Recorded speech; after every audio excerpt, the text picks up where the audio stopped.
In today's video, I'm talking about creative video transitions that you can do on your phone. So let's get into it.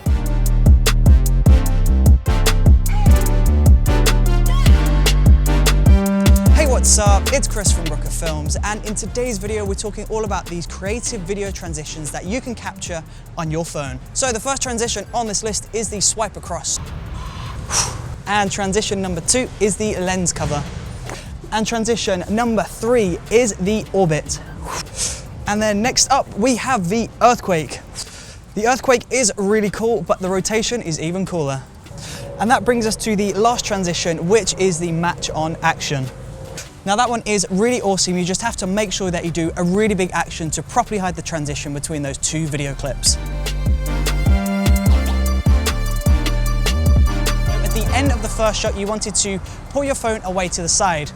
You want to stop rolling, move locations, start on this side, start rolling, and then pull your phone in towards the center. Now the second transition was the lens cover, so at the end of your first shot, you want to place your hand over the camera lens, and at the start of the second shot, you want to pull that hand away and reveal a new location. Now transition number 3 was the orbit, so keeping your face looking forward, at the end of the first shot, you want to orbit your phone around to the back of your head. Now in the next shot, you want to continue the movement, so you want to start at the back and pull this back round to the front and follow your head to catch up with the monitor.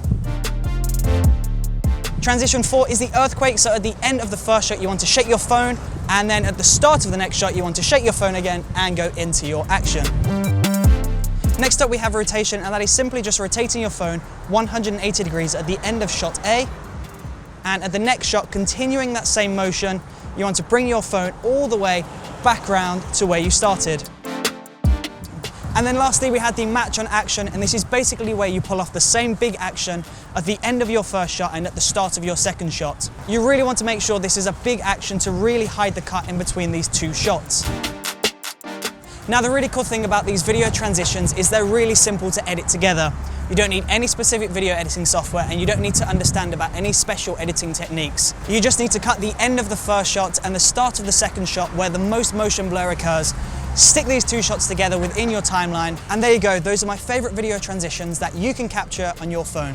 So of course, if you enjoyed watching this video, then please do let me know in the comment section below.